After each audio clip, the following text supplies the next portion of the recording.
नमस्कार दोस्तों, आप सभी का हमारे चैनल में दोस्तों एक बार फिर से स्वागत है।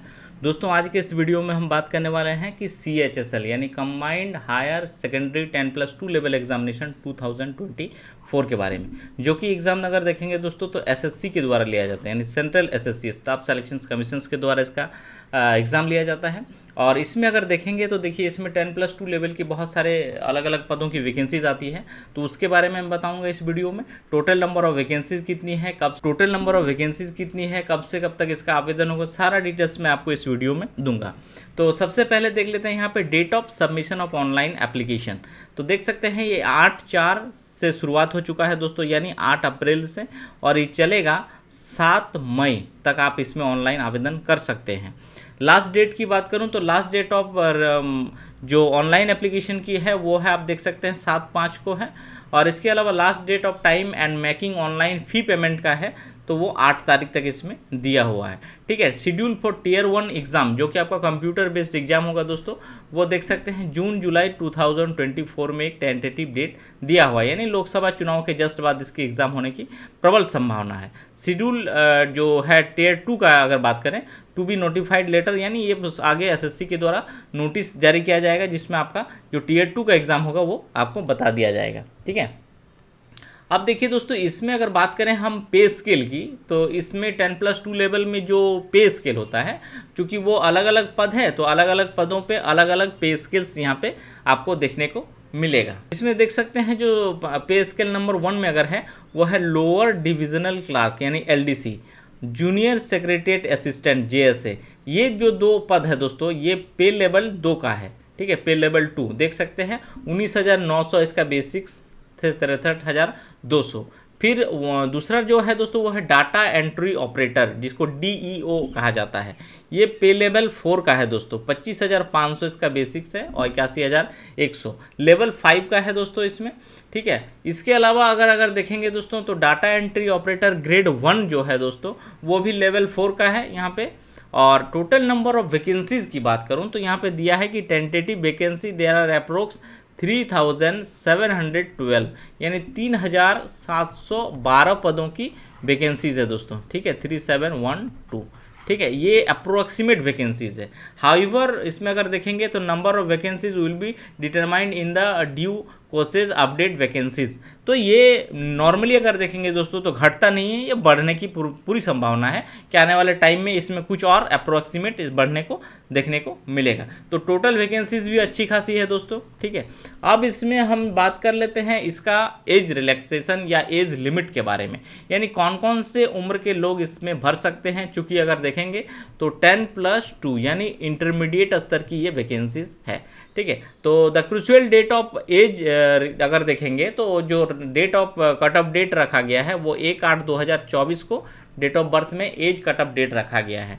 ठीक है, और इसमें जो मिनिमम उम्र मांगा गया है, एज लिमिट देख सकते हैं आपका 18, मिनिमम एज 18 से 27 ईयर्स के बीच होना चाहिए। ठीक है, और इसमें हालांकि कैटेगरी वाइज जो है आपको एज रिलैक्सेशंस मिलेगा, यानी जनरल कैटेगरी में अगर देखेंगे तो न्यूनतम 18 वर्ष होना चाहिए सबका, और 27 को जनरल में क्रॉस नहीं करना चाहिए। ठीक है, इसके अलावा कैटेगरी वाइज यहाँ पे एज रिलैक्सेशंस आपको मिल जाएगा। SC ST में 5 ईयर्स देख सकते हैं, OBC में अगर है तो 3 ईयर्स का एज रिलैक्सेशन मिलेगा। PWD अनरिजर्व में अगर आते हैं तो 10 ईयर्स मिल जाएगा, और इसके अलावा एक सर्विसमैन में 3 years after deductions of the military services के लिए दिया हुआ है। अब हम इसमें बात करेंगे essential education qualification age on 1/8/2024। ठीक है, तक इसमें मिनिमम क्या क्वालिफिकेशन होना चाहिए, क्योंकि 3 अलग अलग पदों की वैकेंसीज है दोस्तों।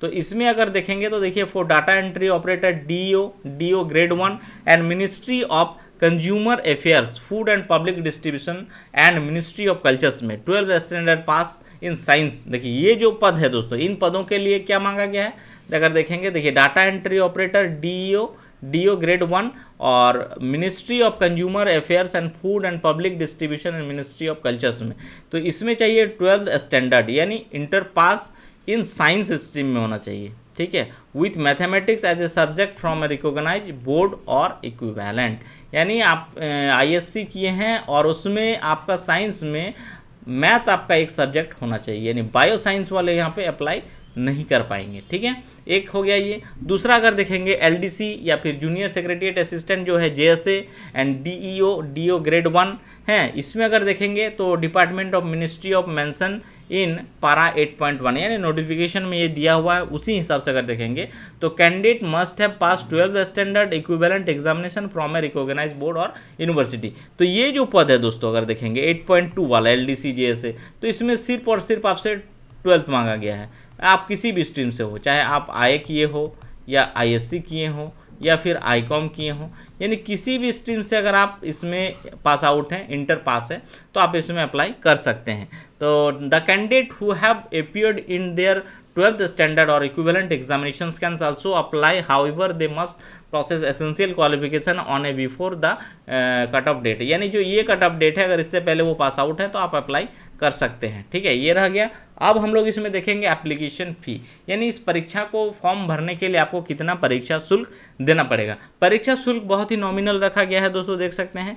फी पेएबल 100 ओनली, 100 रुपया आपको लगेगा। इसमें अगर देखेंगे तो women's candidates and candidates belonging to schedule caste, schedule tribe, person with benchmark disabilities है and ex serviceman eligible for reservations are accepted from payment of fees. Fee can be paid online through, आप payment जो है वो online कर सकते हैं, Bhim UPI के जरिए कर सकते हैं, debit card, credit card, net banking, RuPay card, master card, maestro card, जो भी है आप इससे पेमेंट कर सकते हैं। Online fee can be paid by candidate up to 8/5। देखिए दोस्तों, यहाँ पे दिया है कि आपका जो पेमेंट करना है फॉर्म फिलअप करने के बाद वो 8 मई 8/5 तक आपका हो जाना चाहिए, इसके बाद वो लेगा नहीं। और इसमें अगर किसी भी प्रकार की गलती हो जाती है फॉर्म भरने में तो देख सकते हैं window for application form correction वो आपका शुरू होगा 10 तारीख से, यानी 10/5/2024 से 11/5/2024 के बीच आप करेक्शन कर सकते हैं। हालांकि करेक्शंस के लिए कुछ एक्स्ट्रा आपको पे करना पड़ता है, ठीक है, वो चीज़ देख लीजिए। अगर कोई त्रुटि हो जाता है तो उसमें पेमेंट के जरिए कर करके आप सुधार सकते हैं। अब देखिए इसका एग्ज़ाम जो होगा, स्कीम ऑफ एग्जामिनेशन की बात करें तो the computer based examination will be conducted in 2 tiers as indicated below. देखिए दोस्तों, आपका जो एग्ज़ाम होगा बेसिकली 2 एग्ज़ाम होगा। टियर 1 होगा एक पहले, फिर उसमें जो लोग पास करेंगे वो टियर 2 में उसका बुलावा होगा, यानी उसमें आपको टियर 2 भी देना पड़ेगा। और ये दोनों एग्जाम अगर देखेंगे तो सीबीटी होगा, यानी कंप्यूटर बेस्ड ऑनलाइन एग्जाम होगा दोस्तों, ठीक है। The marks score bye candidate in computer based examination if conducted in multiple shift, अगर अलग अलग शिफ्ट में एग्जाम होता है, जैसे 2 तारीख को एक एग्जाम हुआ, फिर 3 तारीख को एक एग्जाम है, 4 को किसी का एग्जाम है, विल बी नॉर्मलाइज। ऐसे स्थिति में क्या होगा, आपका नॉर्मलाइज किया जाएगा by using their formula publish. एक नॉर्मलाइजेशन का बेसिकली फार्मूला होता है, उसी बेसिस पे आपका नॉर्मलाइजेशन किया जाएगा स्कोर को। और इसमें नेगेटिव मार्किंग भी है दोस्तों। टेंटेटिव आंसर की of the computer based examination will be placed on the website of the commissions after the examination. आपका जो आंसर की होगा दोस्तों बेसिकली आपका एग्जाम के बाद कमीशंस का जो वेबसाइट है उसमें आपको दे दिया जाएगा, ठीक है। अब हम लोग इसमें देखेंगे दोस्तों आपका scheme of tier 1 examination. Tier 1 जो होगा पहले, जो कि जून और जुलाई में टेंटेटिव डेट दिया हुआ है, इसमें देखेंगे तो देखिए इन सेगमेंट से आपके क्वेश्चंस पूछे जाएंगे। देख सकते हैं पार्ट में अगर देखेंगे तो 1, 2 पार्ट में अगर देखेंगे दोस्तों तो देख सकते हैं पार्ट 1, 2, 3 एंड 4, यानी 4 सेगमेंट से क्वेश्चंस पूछे जाएंगे, ठीक है। हर एक क्वेश्चंस में अगर देखेंगे number of questions and maximum marks की बात करें तो देखिए आपका इंग्लिश लैंग्वेज, ठीक है, बेसिक नॉलेज इससे पूछा जाएगा। यहाँ से 25 क्वेश्चन पूछा जाएगा और हर एक क्वेश्चन में मार्क्स जो मिलेंगे वो 2, यानी 25 × 2 यानी 50 मार्क्स आपको मैक्सिमम इसमें मिलेगा। जनरल इंटेलिजेंस रीजनिंग की बात करें तो देख सकते हैं 25 इसमें भी क्वेश्चंस रहेगा, इसमें भी 2-2 मार्क्स के रहेंगे।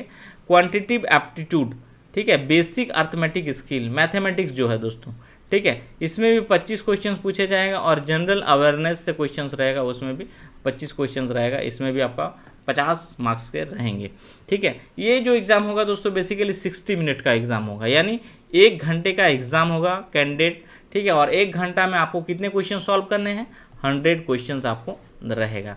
समय आपको जो मिलेगा दोस्तों वो है आपको सिर्फ 60 मिनट या फिर 1 घंटा मान के चलिए, मान के क्या चलिए, है ही 1 घंटा। तो ये एग्ज़ाम आपका होगा। तो बेसिकली टियर 1 और इसके बाद जो होगा दोस्तों इसमें जो लोग क्वालिफाई करेंगे वो टियर 2 में उसका एग्ज़ाम लिया जाएगा। टियर 2 का आगे मैं आपको डिटेल्स में बता दूंगा दोस्तों। तो ये एक अच्छी अपॉर्चुनिटीज़ है दोस्तों। 3700 समथिंग 3712 वैकेंसीज़ है, एक बड़ी वैकेंसीज़ है दोस्तों एसएससी के द्वारा। तो इस प्रकार के जितने भी गवर्नमेंट जॉब आते हैं दोस्तों, अगर उन जॉब से अपडेट रहना चाहते हैं तो चैनल को जरूर सब्सक्राइब, लाइक और शेयर जरूर कर लीजिएगा। Thank you.